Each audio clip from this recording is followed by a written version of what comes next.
Assalamualaikum to everyone. Today, we will learn about the globalization and climate change. In this chapter, the contents will be covering the course outcomes, program outcomes, learning outcomes, and the subtopics under this chapter, globalization process, and advantages and disadvantages of globalization. The course outcomes and program outcomes for this chapter will be addressing the CO1, PO1. For the course outcome 1, it is to formulate the knowledge of being professional in engineering practices and attributes. For the program outcome 1, it is to apply knowledge of mathematics, natural science, engineering fundamentals, and engineering specialization toward practical procedures and practices. At the end of this session, students should be able to describe the globalization process and understand the advantages and disadvantages of the globalization process. So, what is globalization? I believe that this term sounds familiar to everyone, but you might doubt what it is all about, right? When we talk about globalization, it means open up the economy for world market by attaining international competitiveness. Thus, the globalization of the economy simply indicates the interaction of the country relating to the production, trading and financial transaction with the developed industrialized countries of the world. According to this slide, the globalization is referred to the increase of flow of trade, people, investment, technology, culture, ideas among countries, and create a more integrated and interdependent world. Meanwhile, in an economic context, globalization refers to the reduction and removal of barriers between the national border in order to facilitate the flow of goods, capital, services, and labor.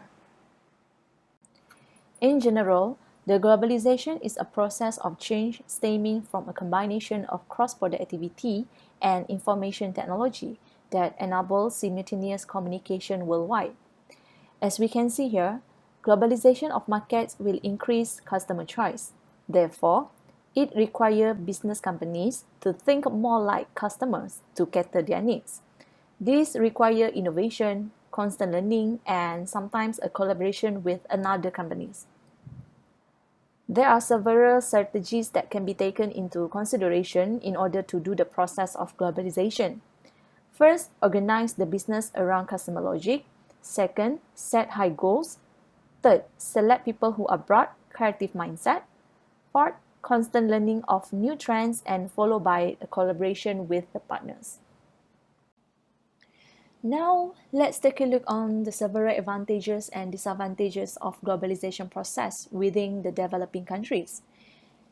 Let's pick the third point in this slide. The competition among foreign firms lower the cost of projects to developing countries. Basically, globalization opened up new opportunities for businesses to sell their goods and services to a much larger market, which means more potential sales and greater profits. Depending on the organization, it can open up other opportunities in terms of distribution, logistics, marketing, and management of these goods and services. The next point is the presence of large number of international firms offer scope for technology transfer and the development of local firms and upgrading of the industry. The large number of such firms also means that the technology transfer can be a tool for competition. Globalization attracts entry of foreign capital along with foreign updated technology, which might help to improve the quality of the production. Apart from that, the process of globalization can give several drawbacks. For example, local construction firms have no funds or expertise to participate in the sponsorship of privatized projects. This will lead the threat to local industries of developing countries. This is because most local industries in developing countries lack of the knowledge, skills, and resources to produce products that would compete with similar products produced in developed countries. The next point in this slide, it is possible that local firms will be deprived of the opportunity to grow. According to World Trade Organization, dumping involves selling products at unfairly low price. Globalization tends to increase commodity dumping in developing countries where there may be inadequate infrastructure and limited know-how to efficiently produce similar products by local industries.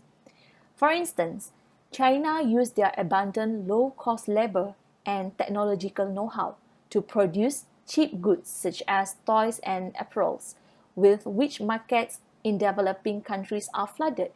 This will result in trade distortion. In a nutshell, we know that the globalization process gives much benefits for certain countries.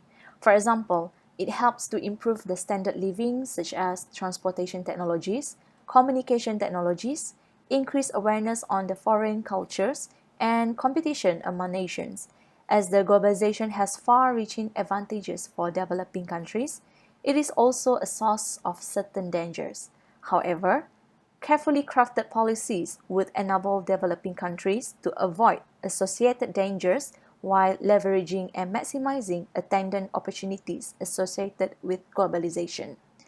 Apart from that, the process of globalization gives an impact to the serious problem of world climate change. This subtopic will be discussed later. And that's all for today. Thank you and stay safe. Assalamualaikum.